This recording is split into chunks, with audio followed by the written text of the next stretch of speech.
నమ్మకంతో మొత్తం పంపించేస్తే వేకోజోన 2 గంటల ప్రాంతంలో ఒక దొంగనో ఒక రౌడీనో ఒక బందిపోటు పట్ల ప్రవర్తించినట్టు వాళ్ళ పట్ల కూడా ప్రవర్తించే పరిస్థితి లేదు.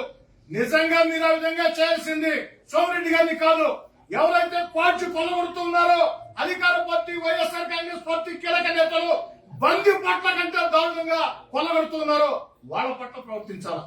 కానీ వాళ్ళ స్థాయి చూసే ధైర్యం కాదు కదా, వాళ్ళ దగ్గర పనిచేసే మామూలు వ్యక్తులు కూడా మీరు మాట్లాడే పరిస్థితి.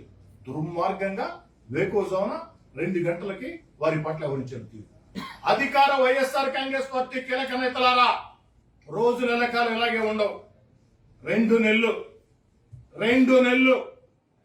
నెలలు ఈ రాష్ట్రంలో వైఎస్ఆర్ కాంగ్రెస్ పార్టీ ఘోరంగా ఓడిపోబోతుంది. తెలుగుదేశం జనసేన అధికారంలో రాబోతున్నాయి.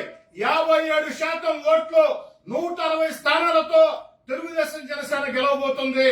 దేన్నైనా మర్చిపోతామేమో గాని, సోమిరెడ్డి గారు మర్చిపోతారేమో గాని నేనైతే మర్చిపోయే ప్రశ్న.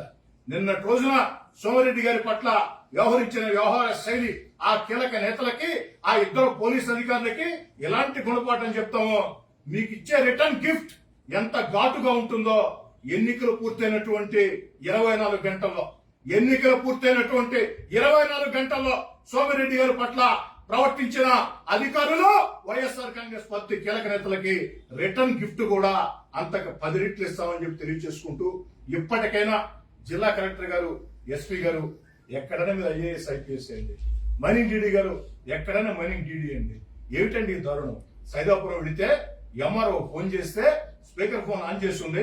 స్పీకర్ ఫోన్ ఆన్ చేయడం సంస్కారం కాదు. నేను మామూలుగానే మాట్లాడుతున్నా. వారి భాష బాగలేకుంటే అదంతా ఇది తీరాలా?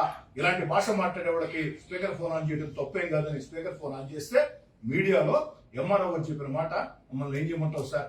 పైనుంచి ఆదేశాలు సార్. ఏమయ్యా, దొంగతనం జరుగుతుంది, దొంగల్ని పట్టుకోరా అంటే పైనుంచి ఆదేశాలు సార్. ఎంత నిస్సిగ్గుగా, దాదాపు 35 ఏళ్లుగా నేను రాజకీయాల్లో ఉన్నా, ఎంత నిస్సిగ్గుగా బరితెగించిన దోపిడీ, దౌర్జన్యం ఎప్పుడు కూడా చూడాలా. జిల్లా ప్రజలు చేత్కరించుకుంటున్నారు. ఖచ్చితంగా మళ్ళీ చెప్తున్నా, సోమిరెడ్డి చంద్రమోహన్ రెడ్డి గారి పట్ల ఇష్టారీతిన అధికార మదంతో, అధికార ఉన్మాదంతో ప్రవర్తించినటువంటి వ్యక్తులకి, పోలీస్ అధికారులకి అతి త్వరలోనే మంచి గుణపాఠం చెప్తామని తెలియజేస్తుంది.